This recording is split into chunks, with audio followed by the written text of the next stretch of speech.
first time in modern history, the whole world, all at once, all in 1 year, one virus has interrupted so many people's lives and hurt so many feelings.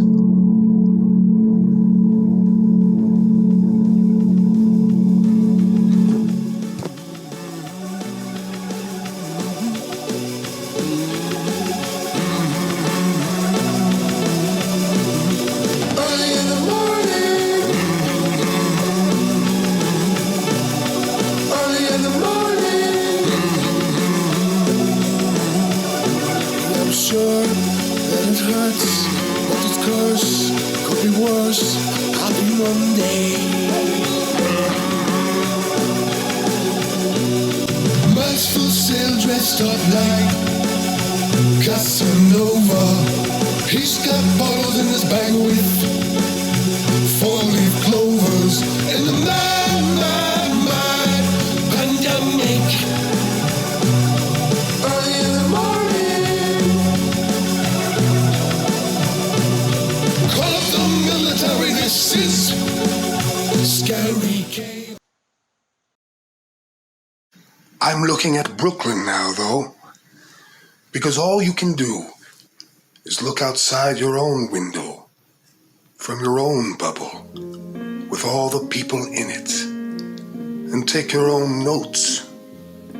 This is just my view. Let's begin with Gloria. I live in a building by Prospect Park in Brooklyn.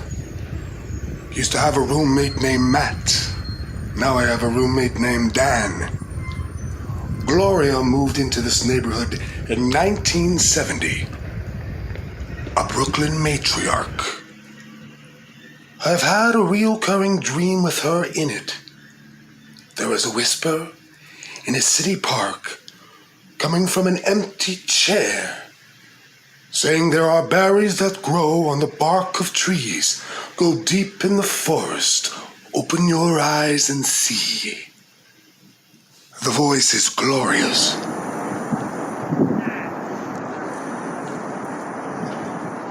Gloria only stayed in a room because she had to stay in a room. If she really was in the place she really wanted to stay, it would be outside the building. If you could put a bed and like walls out in front of the building, that's where Gloria Just say hi to everyone. And she did. She did. A couple times a day. I'll tell you what, you couldn't go in or out of that building without Miss Gloria knowing about it. How many cigarettes do you think you gave Gloria in the last 3 years, 4 years? Well, 12 years, actually. You've known her. Giving her a cigarette a day. About a day. And you knew her for 12 years. Was it about 12 years? You've been here for 12 years, haven't you? 12 years. But you... That's a lot of cigarettes. You get used to anything, I guess. I saw her one time and she was telling me, we were talking about things, and as we were talking, I saw a bed bug crawling up, on her clothes, and I was like, oh, and I pointed it out to her. I was like, I think you got a bed bug on you, and she's like, she just like snapped it with her fingers. She's like, oh, those things. She's like, everybody's got them. You can't do anything about those. I mean, they come right back. She's like, there's another one, Gloria. Yep. So it made a little bit more sense after after getting bed bugs 3 times, like maybe why we kept getting bed bugs. Right. We knew then where the bed bugs were directly coming from.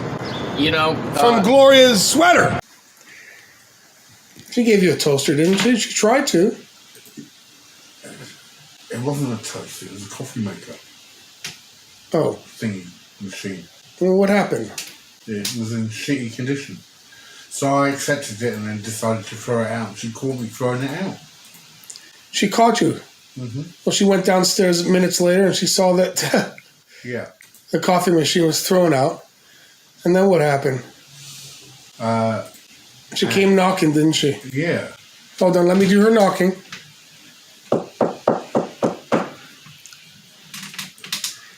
And she had a grumpy face on, I'm sure. Yeah. And what'd she tell you? Well, if you really didn't want the coffee machine, you should have told me you didn't want the coffee machine. Mm-hmm. Right? Exactly. And then what did you say? I said, well, I'm sorry, Gloria. I was too embarrassed. You didn't want to hurt her feelings. Yeah. That's what you said. And then I Because said, but John wanted to hurt your feelings. He was all for it. you blamed it on me, did you? Uh-huh. Look at that. You see how he is, Malcolm? But I still hugged her. I still hug her all the time. You too. could not hug. She's a huggable lady, and Yeah. I really did love. I really do love that woman. So, you know, she's she's one of a kind. She's No a gem. doubt. She's a treasure.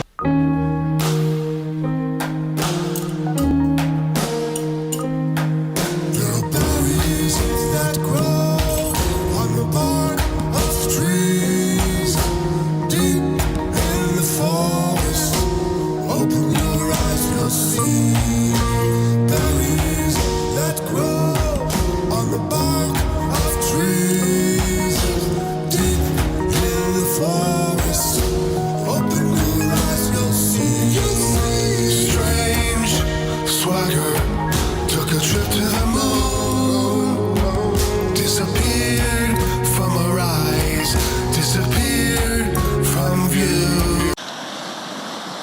In my view, she belonged in a video.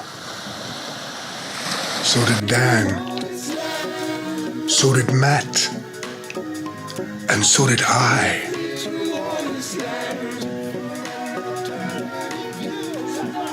I started making music videos after my divorce and after my 2 daughters went to college. I had accumulated a lot of notes, and some of the notes that I accumulated, I would turn into music videos. There was a day long ago, not too long, I hope. But I want you to know that I listened. What a fool to assume that you would wait for the day I came to my senses. Why didn't I fly a kite? It came to my senses how meaningful music was to me. And when the virus came, now there was quarantine, there was loss, and quiet, and death. And I realized then how even more important music was. And so I continue to make more.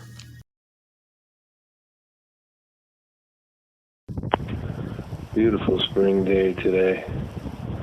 Red skies. I watched them when I woke up turn into blue skies, turn into puffy white cloud skies.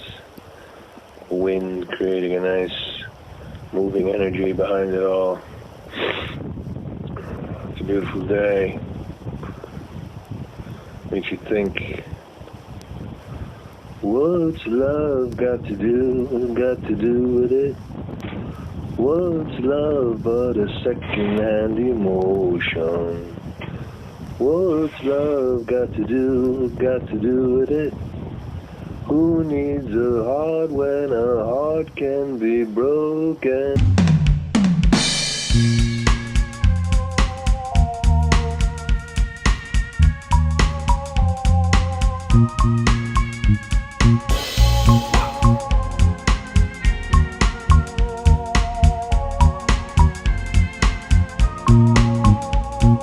Dandelion had a little wine and told me all her secrets, what she did and what she wished she didn't when she was at her weakest. Am I positive about the future? I'd like to say I am, but I think it's hard because I was saying to Dylan, this is the first time in my life where I can't predict the future. And I don't mean that I'm psychic or something crazy, but I always know what I'm going to be in school. I'm probably going to be in a play. I don't know necessarily what role or what play or whatever I'm going to be in, but I know what's going to happen. This is the first time that I can't tell you where I'm going to be in 6 months because I don't know. Honestly, I would say if I had to pick one word to define 2020, that defines my year. Loss. Right? Loss. I'm positive. I'm optimistic about the future. I think even though there is uncertainty there that it doesn't have to be bad necessarily. What uncertainty? The first of three close to home to pass away in 2020 was Gloria. Defiant till the end. A defiance resonating in all the people of my bubble.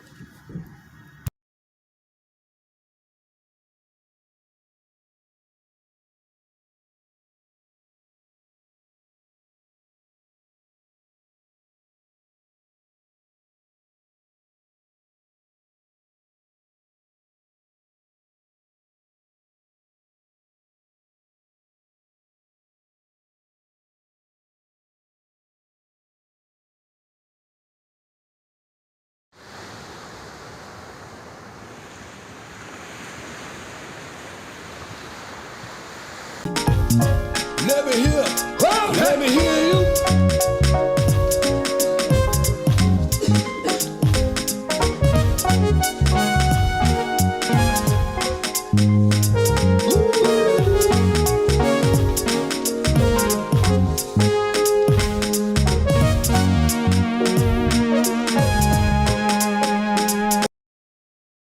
Cause why is everybody always picking on me? Charlie Brown, la la la la, Charlie Brown, la la la la, Charlie Brown, la la la la la la la. Ready? Yeah, no, the glasses. Not the sunglasses? No, you don't have sunglasses? No, I thought that's what you wanted. No sunglasses. Well, not both. Okay, ready?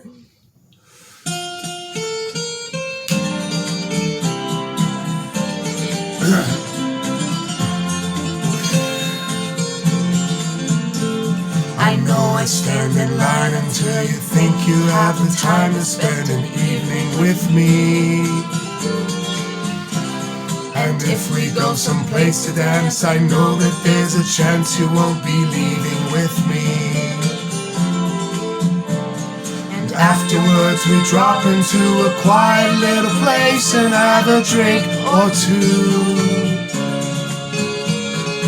Then I go and spoil it all by saying something stupid like I love you. I can see it in your eyes that you despise the same. We're both big music lovers. That's how we met an affinity for popular music. In particular, the great band Queen with Freddie Mercury. Huge Queen fan. Right, so am I. Because I describe them as unicorns, all of them, by the way. Each one of them, John Deacon, Brian May, Freddie Mercury, Roger Taylor, all are instrumental, in writing the songs. Each hit. Another One Bites the Dust, written by John Deacon. You're my best friend. And he also wrote that. That's the bass. The most played song on AM radio in history. You're My Best Friend, written by John Deacon. By John Deacon. You would think, well, it's got to be Freddie Mercury, the lead singer, as it often is. Right. But or Brian May. They both. Or Brian May, because he's also right. Like Freddie Mercury, Freddie wrote most of the songs, but Brian May was a very I don't close. know if he wrote most of them. I think it was maybe you're right. About 50-50. But yeah, but still, it's a remarkable band for that reason, don't you think?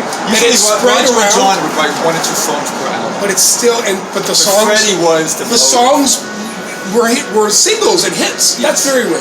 Very rare. And so they're amazing. But they're more amazing for the fact, and you can speak to this, that they have inspired people in so many different ways. And I want you to talk about how the album The Game, in particular, was a catalyst, or pivotal in your awakening. Growing up and take it back to this is difficult, especially with the music in the background and it's the pub atmosphere. It's fun. No, it's but take it back to your lowest point when you were 12 years old. Yeah, when I was 12 years old and I had and I became a man at 12 years old, is when you have puberty. I fell into a very deep, dark depression. I had an out-of-body experience. I can't really explain it. All I can do is tell you about it. I had an out-of-body experience. I felt at that time that I saw all the world. I saw all the suffering in the world. I think at adolescence you become aware of pain. Right. And I fell into despair.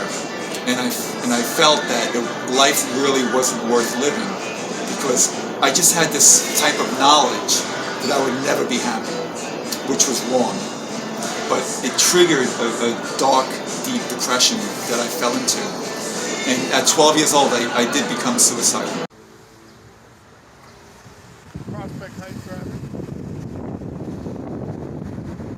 Alright, first thing I want to say is all I'm getting paid to do is a couple of cigarettes and maybe some juice.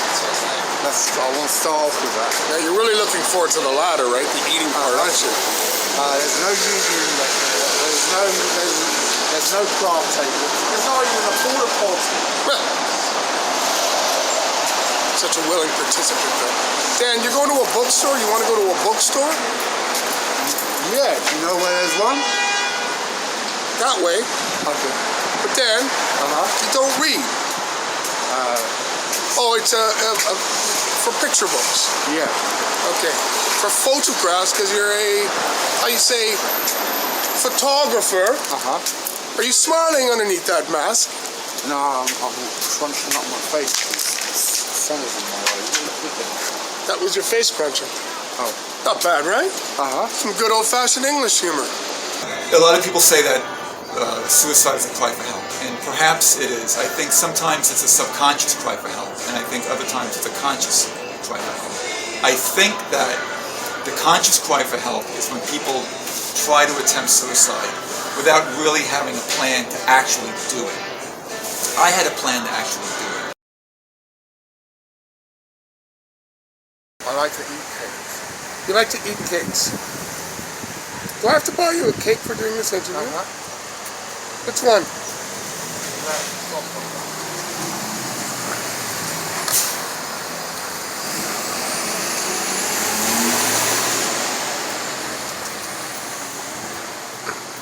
This could take a long time to get in then. I hope it's worth the wait.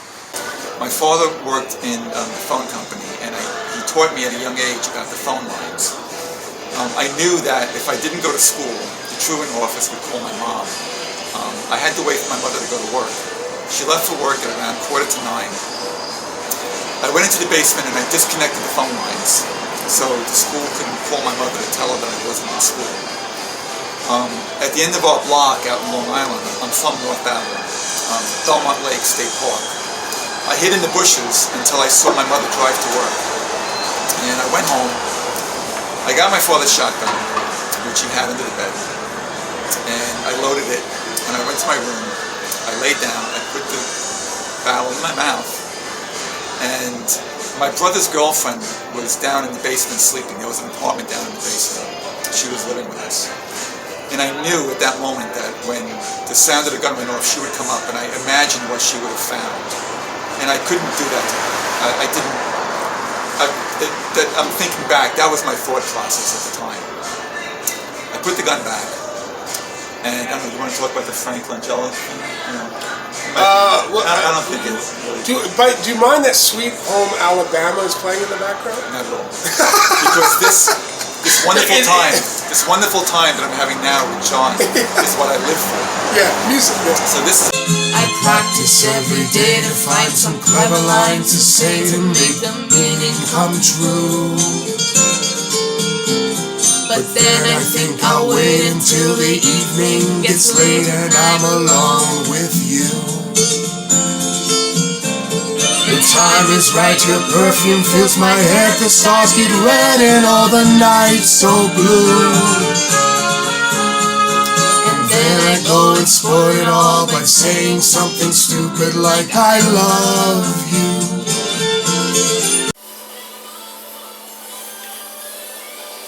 And one sugar cookie.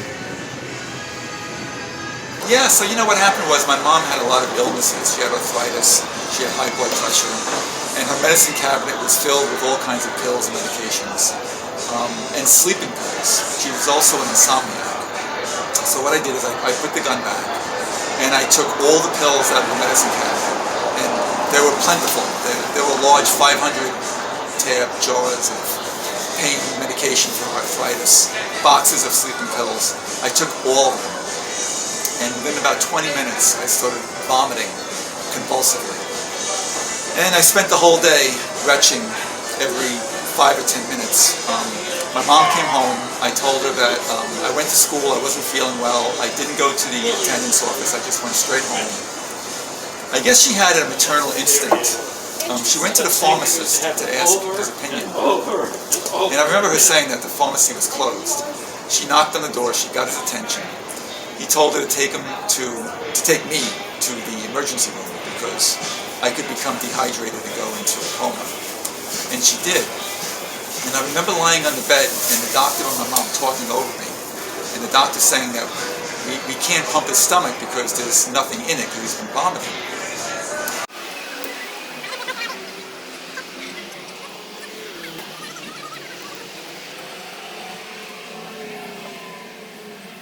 The incident was never talked about or addressed again. And I was... See, I find that interesting. I find it very disturbing and interesting. Yes. And it wasn't until years later, around 2000... Your parents 2005, didn't... And your mother... Who was supposed to protect you. She knew all the pills and she saw that all the pills... I was in therapy, right. And were missing. I mentioned this to my therapist, and he said, you mean your mother saw that you were in the hospital with throwing up and all of her pills were gone, and they didn't know that you tried to kill yourself? But let's I want to nail that harmony. Right, That's so what then you I can want. so then I can edit it in because obviously I can't. Use Okay, that let's technique. practice it again before we record it because you can't get it for some reason. And then I go and spoil it all by saying something stupid like I love you.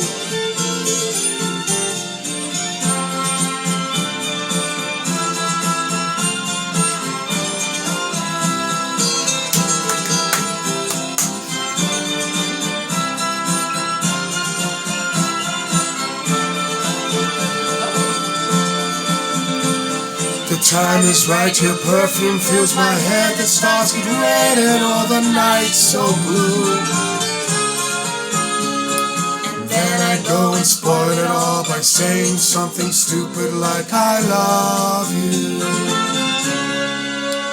I love you.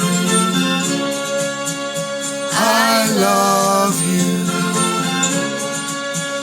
I love you.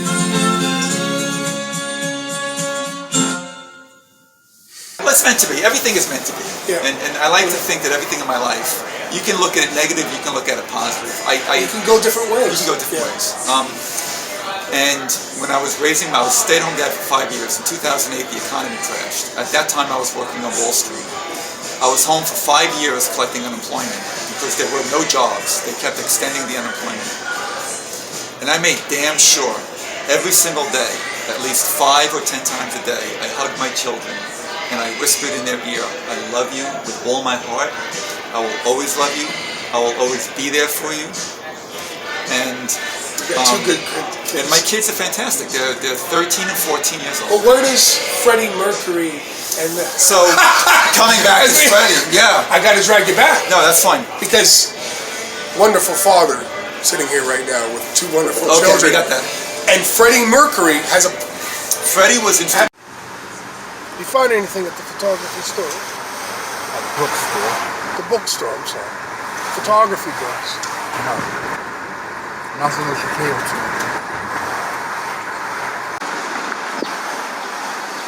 Look, it's a museum. Here we come to the museum. Is this the Brooklyn Museum? Uh-huh. One day your photographs might be in there, Dan. Possible? Could be. Good. Tell me about the pandemic. Which pandemic? Oh, you didn't know there was a pandemic? No, never heard of it. Oh. Last year, you had all this time to take photographs, didn't you? I don't know anything about no pandemic. Last month, I'm sure.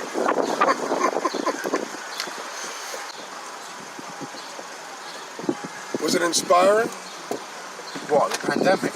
Yeah, take photographs of people's faces. No, because half their faces were covered up. Masks were a buzzkill.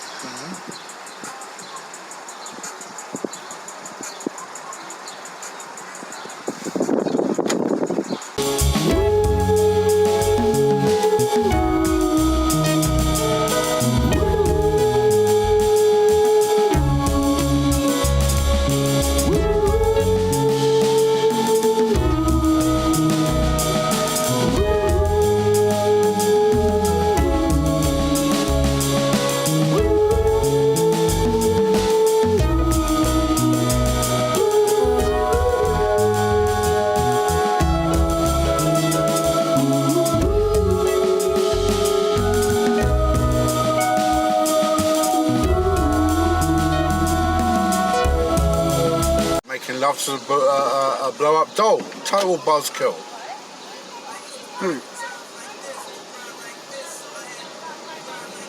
Why can't you take pictures of things?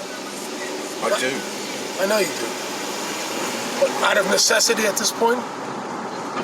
No, just out of interest. Composition. Keeping my eyes sharp. Eyes wide shut, eyes wide sharp.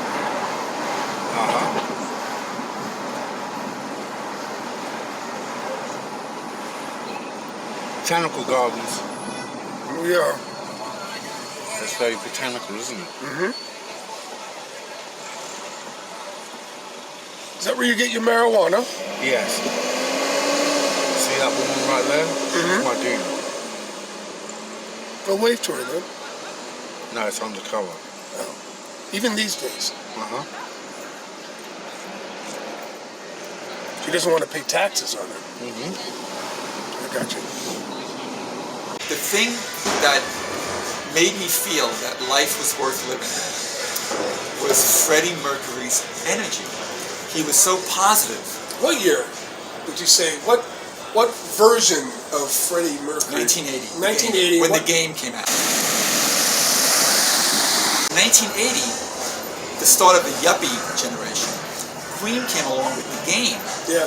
And there they are on the cover, wearing black leather jackets, ties, and they just had such a positive, can-do type of attitude that I clung to in my depression. Inspired you. Inspired me. Interesting. And Freddie's fresh, optimistic attitude of, darling, just don't worry about it. Have a cigarette. Have another drink. Worry about your problems tomorrow. Just have a good time. Good luck with yourself, Danny. Thanks, sir. Right, Malcolm?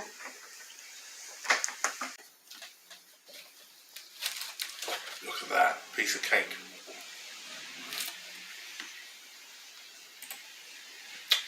Oh shit. Excuse me? I said, oh shit. It's good. These are the small pleasures, right, Dan?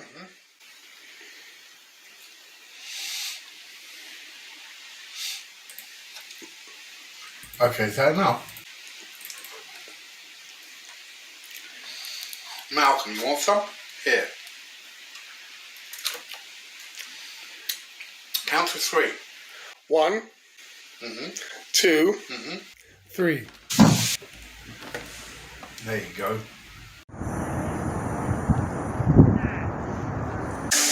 We're at a crucial point in the COVID-19 pandemic. The title of the game was really, I think, a commentary on life. That life is a game. And, you know... There's different ways to play the game. There's different ways to play the game. And that's what I'm talking about right there. Play the game.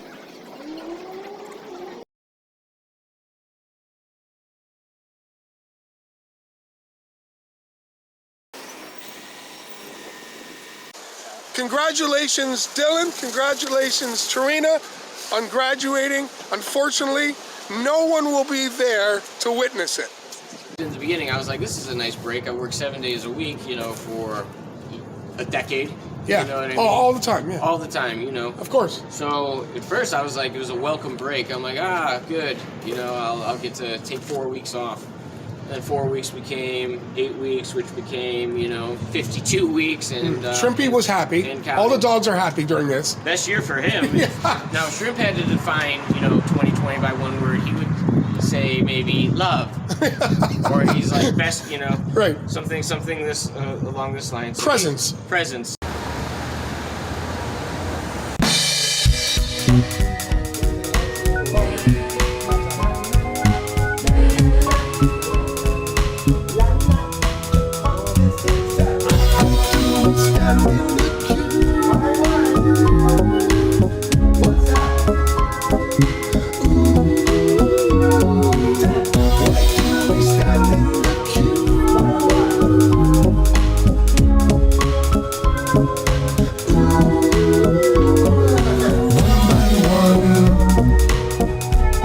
I'm losing my possessions. Everything disappearing, all that's left are memories and silhouettes. I won't forget. Yeah, I lost my Taekwondo school. I lost the place I was living. That's right. I You moved out of Brooklyn Moved out of Brooklyn. to another place, which you lost. Yeah, lost that one too. So, at least I'm consistent. Nobody, Dylan. Isn't that right? No. But he gets to walk. I don't get to walk at graduation. I just sit in my pod and get blown up on the. Give and take. Give and take. Oh, that. So wait, you get to sit. In Fenway, which is great. That's good. Fenway Park. You get to walk. But no one watches. And someone shake. Are you going to be shaking hands? No shaking hands. Are they going to hand you your diploma? I don't know. And it's going to be. There's no diplomas. Probably not. Nothing. There's no paper. There's no shaking hands. There's no way. Is there celebration and joy allowed? We'll see. Virtual. None of it is because I sucked and I just started sucking. No. It's because of these goddamn fucking lockdowns. Yeah, so Sheldon said, can you help me with something, John? And I said, yeah, of course. And he said, what's that? We're in Park Slope over here in Brooklyn. And he said, well, I saw some pansies down the street. And I said, Pansies? what is that you're saying? He goes, pansies. I go, well, and? Can you help me with some pansies? And I'm like, I don't know what you're talking about, man. And he said, they're flowers. Explain, Sheldon. They're just flowers that you put in your garden. But they're strong, apparently? They're not fruitcakes.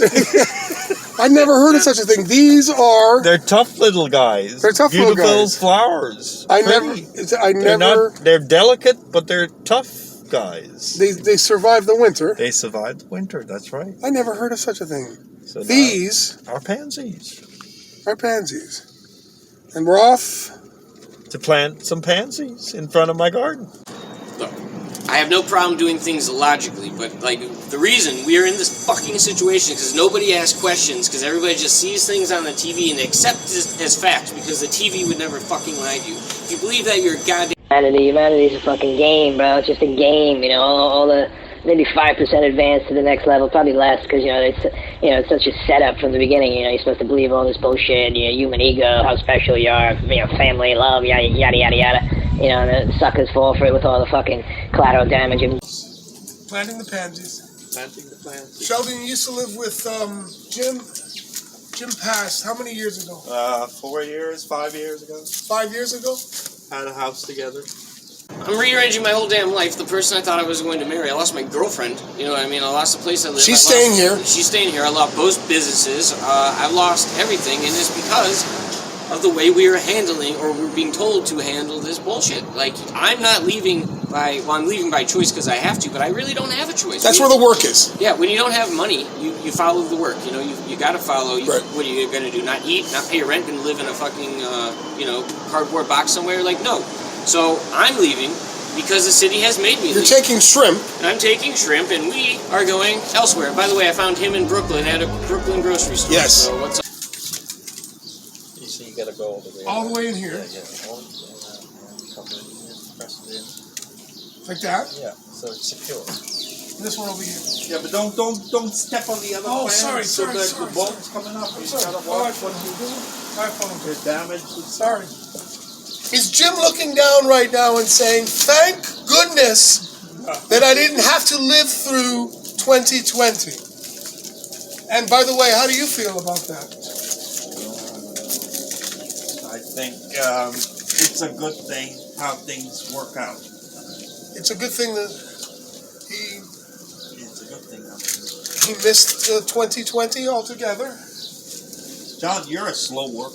It's all political. Okay. Are you telling me a 99.8% survival rate isn't about politics? Because it's definitely not about dying, right? Because, like, if we're talking death, the numbers to death are very similar to the flu. So what the fuck are we talking about here? We're talking about people not asking questions, putting on their little mask because they were told to, because I can't use my fucking brain. Dummies. Didn't think you would be planting pansies today. No, I didn't. The people who are going to live here are going to be people that are going to have to follow the rules. They're already talking about, get your little frickin', your COVID vaccine papers, you know what I mean? Where's your papers? Where's your papers? What is this, like Nazi Germany? It's going to be on a phone. It's going to be on a fucking Right. phone, you know what I mean? Like, or like, like, where's your fucking papers? So they're not going to allow you to, so if you want to live in this fucking great city that's now turning into a shithole, you're going to have your little papers, you're going to have to wear your fucking mask forever because it's the new normal. Oh, could you not hear what I was saying? Because I had a fucking mask over my face. This is the new fucking normal.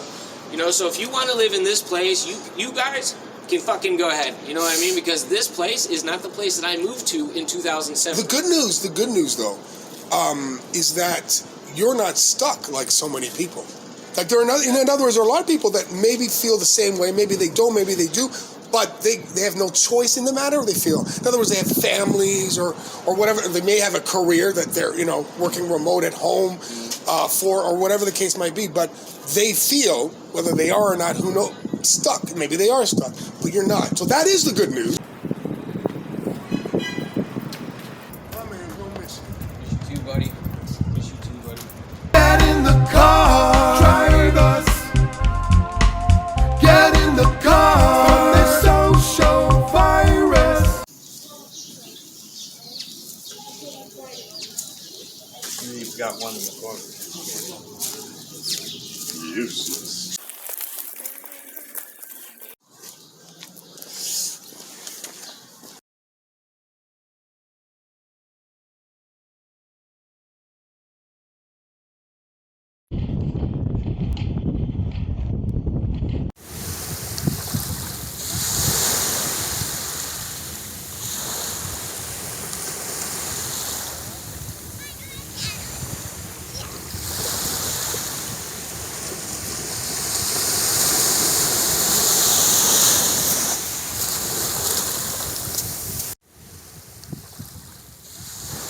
New turtle!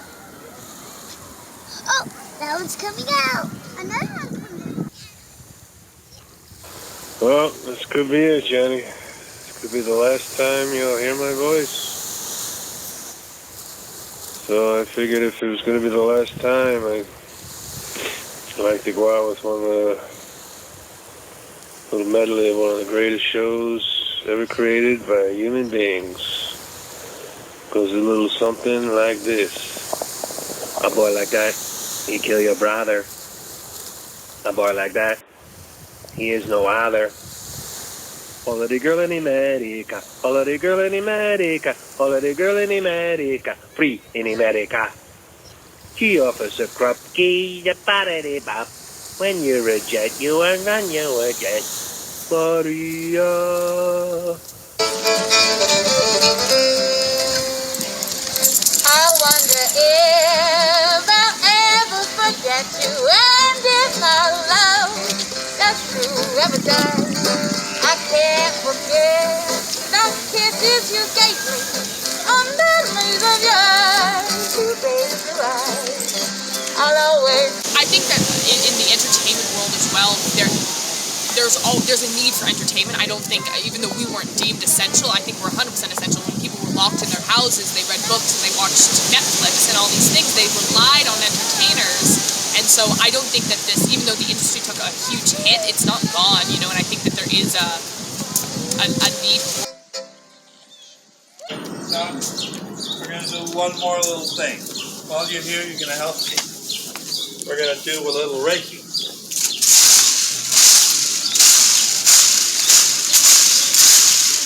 You had no idea.